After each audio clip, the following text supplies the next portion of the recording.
Good morning, Card Community. It's RJ back with another video. Let's get to it. Today's random Mike Schmidt items of the day.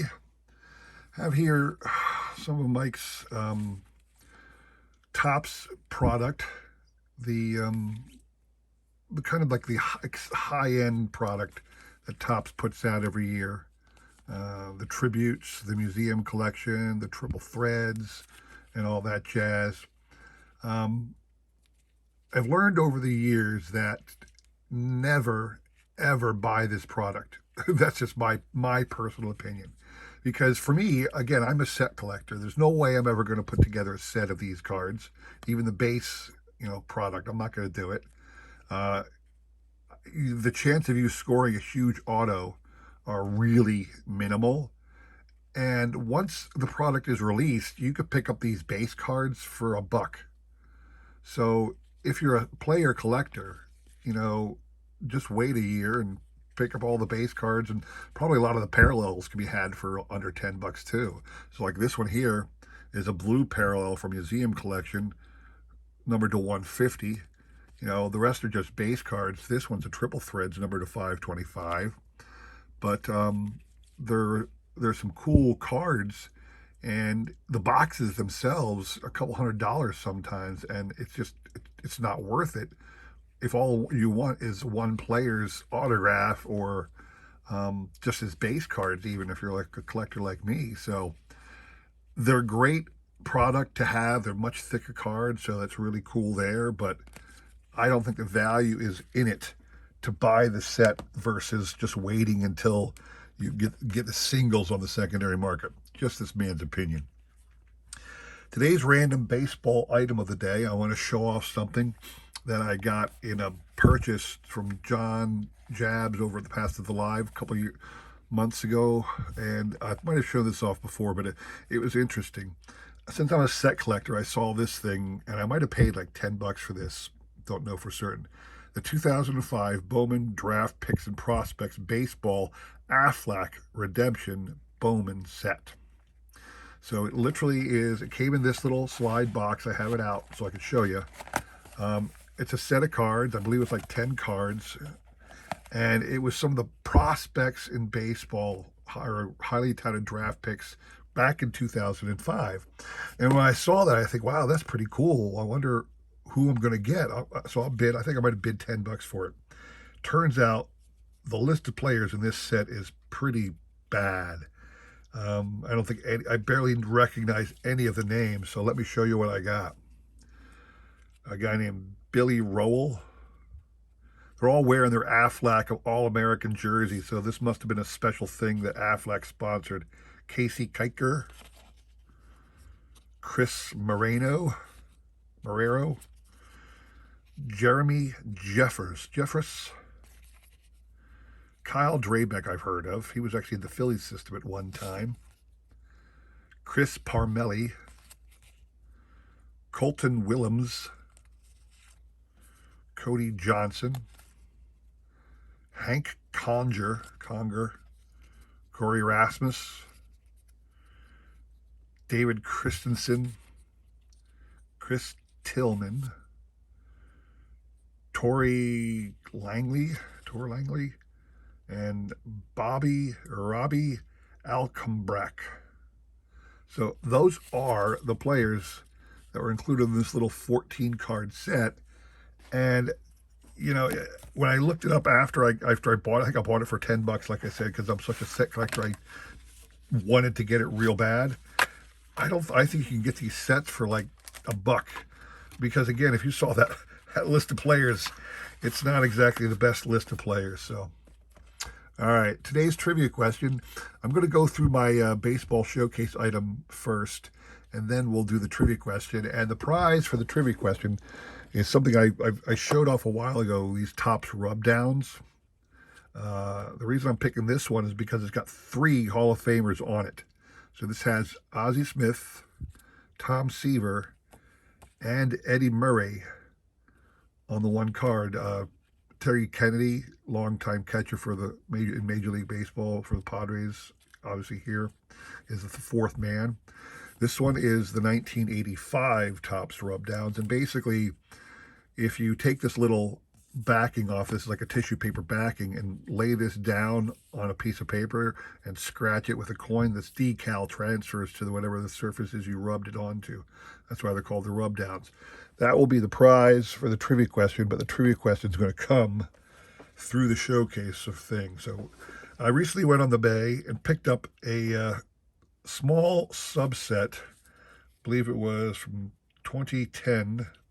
I'm looking at the back of the card right now. No, it might even have been 200, 2000. An insert in the Topps product that year. This one's from Update. It's called Tales of the Game. And what it is unique historical facts and feats that happened in baseball over the years. This one came in Update, and there are, how many? 15 cards.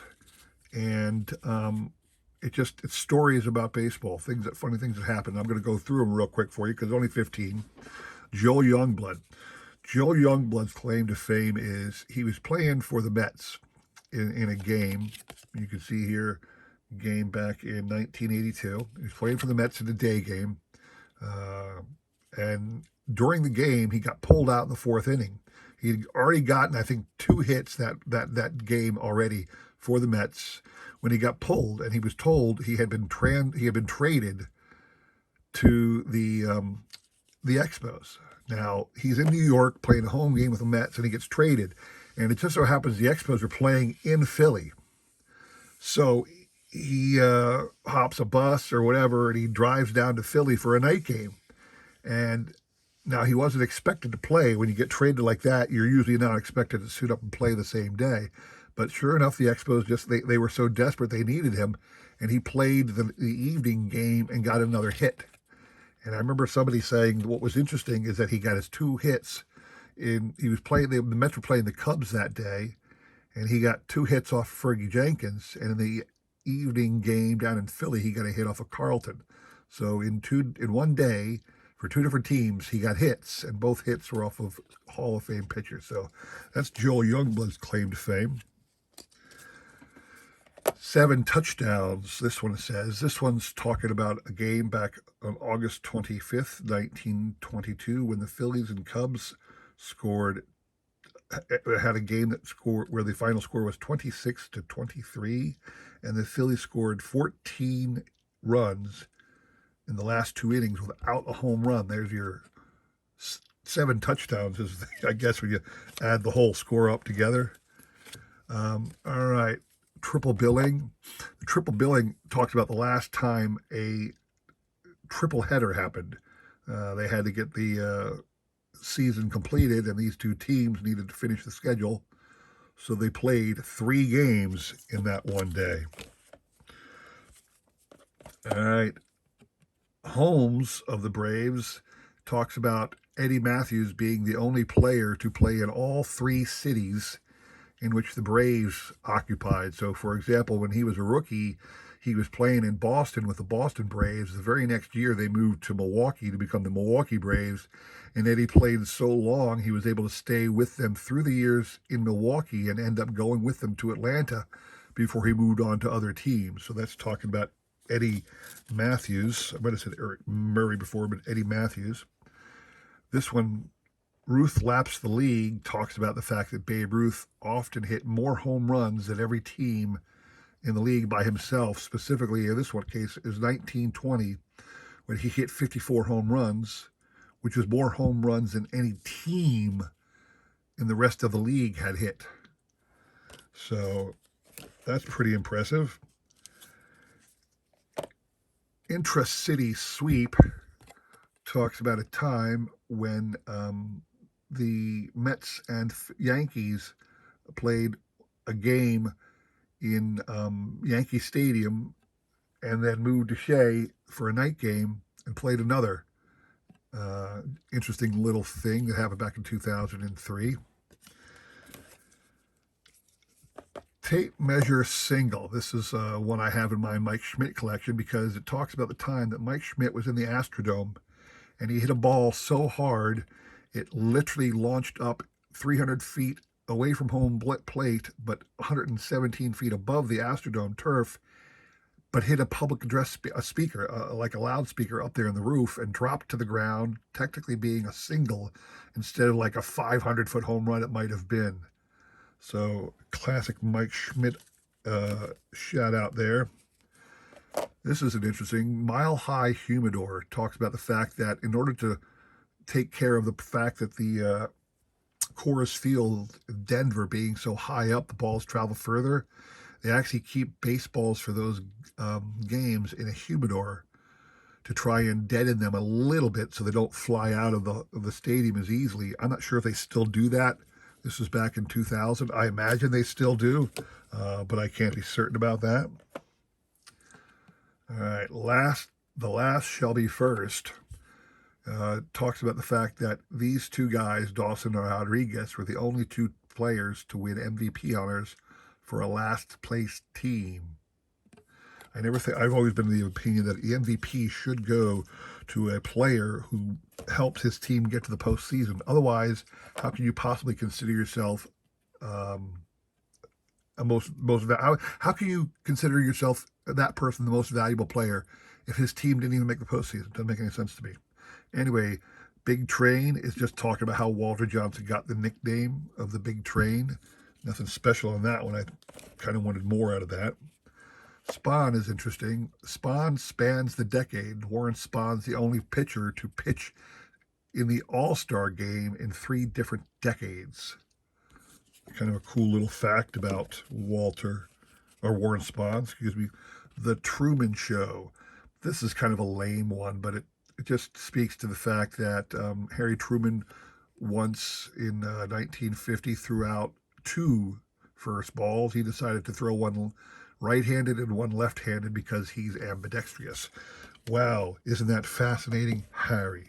That's kind of silly to me. Rookie threats, or what does that say? Rookie tsunami. It talked about Strasburg in his rookie year. Started with a 14 strikeout performance and set a record with 32 in his first 3 starts. Kind of a cool shout out to Steven Strasburg. This is an interesting one. Home on the road. I remember this because Roy Halladay, with the interleague play, he got traded to the Phillies, and we were scheduled to go back to Toronto, and he was going to be pitching for the Phillies, but in his old stadium up in Toronto. So everybody was looking forward to that. But it didn't happen because they were having the G20 summit, the United Nations was up there in Toronto. And for security reasons, they didn't want the 2 teams being there. So the Phillies were actually playing in Philadelphia against the Toronto Blue Jays. But Toronto was technically the home team because these games should have been played in Toronto. So the Phillies were at the Vet in their road uniforms, and the Blue Jays were there in their home uniforms. Now, the last card, here's what I want you to tell me, okay? There's no tying in baseball. This talks about the year in which the All-Star game ended in a tie. And then the next year, because the All-Star game ended in a tie that year, and a lot of the fans were a little annoyed because baseball doesn't end in a tie, but the players, the players, it's fun to play in the All-Star game, but it's also, they'd much rather have the day off, a lot of them, so they weren't about to play extra innings, at least not too many. So they just stopped the game, and the fans were outraged. So the next year, Major League Baseball changed the rules and said, okay, well, whoever wins the All-Star game whatever league wins the All-Star game will get home field advantage in the World Series. So what I want you to do is tell me what year that happened, and what year did the All-Star game end in the tie, resulting in a rule change that the winner of the World Series of the All-Star game would be the home team advantage in the World Series. And I will send you this Topps Rubdown from 1985 featuring those 3 Hall of Fame players. All right, there you have it. I will include. You get to email me your answer to the question. I'll include my email in the description below, along with a repeat of the question. And then on Sunday, I'll do the drawing to get out this prize.